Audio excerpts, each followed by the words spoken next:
છેલ્લા કેટલાક મહિનાથી હીરા ઉદ્યોગની અંદર ભારે મંદીનો માહોલ જોવા મળી રહ્યો છે। ખાસ કરીને વૈશ્વિક સ્તર પર યુદ્ધ જેવી સ્થિતિ હોવાને કારણે તેમજ આંતરરાષ્ટ્રીય બજારની અંદર પણ ડિમાન્ડ ઘટી જતા હાલ ઉદ્યોગ ખૂબ જ મંદીમાં છે, જેના કારણે ડાયમંડ ફેક્ટરીના સંચાલકો દ્વારા ફેક્ટરીમાં સપ્તાહમાં 2 થી 3 દિવસની રજા આપી રહ્યા છે, તો કેટલાક કારખાનાઓમાં ઓછા કલાકનું કામ આપતા હોવાથી રત્ન કલાકારોના મહિનાના વેતન પર મોટો કાપ મુકાયો છે। આવી સ્થિતિમાં આર્થિક રીતે તેમને મદદરૂપ થવા માટે પ્રયાસો શરૂ કરવામાં આવ્યા છે। કતારગામ ધર્મનંદન ડાયમંડ ગોતાલાવાડી ખાતે ચેક વિતરણ કાર્યક્રમ યોજાયો હતો।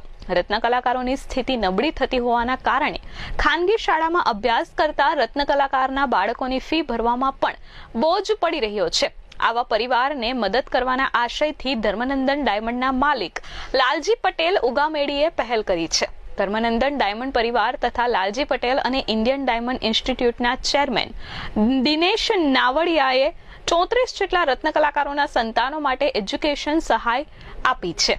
આ વિદ્યાર્થીઓના સહાય માટે ડાયમંડ વર્કર યુનિયન દ્વારા લાલજી ઉગામેડીને રજૂઆત કરવામાં આવી હતી અને આ પ્રયાસો બાદ તેમને આ પરિવારને મદદ કરવાની બાહેંધરી આપી હતી।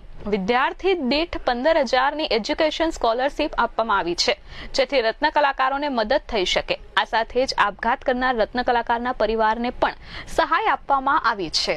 આપણે છેલ્લા 3-4 મહિનાથી રત્ન કલાકારો બેકાર છે, રત્ન કલાકારો આપઘાત કરી રહ્યા છે, એવા અવારનવાર સમાચાર પેપરમાં આવતા હોય છે। મને વિચાર આવ્યો કે મંદીનું વાતાવરણ તો છે, એમાં શેઠિયાઓનો તો મુશ્કેલીમાં છે અને રત્ન કલાકારો પણ આવક ઓછી થાય સમજી શકાય।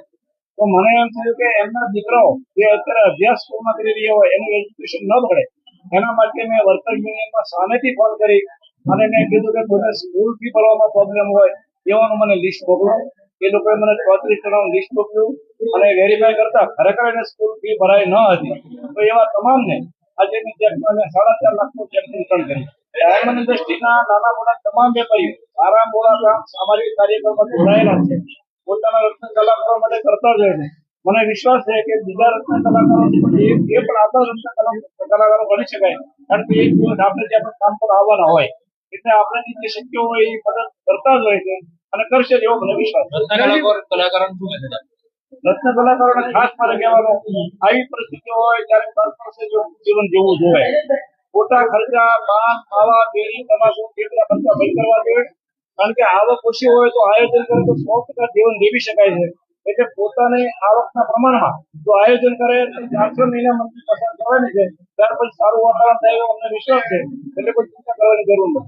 વૈશાલીબેન નિતિનભાઈ પટેલ, હું આજે ધર્મનંદનનો ખૂબ આભાર માનું છું કે આજે મારે છોકરાની ફી માટે તકલીફ હતી, તેમણે મારી સહાય કરી છે।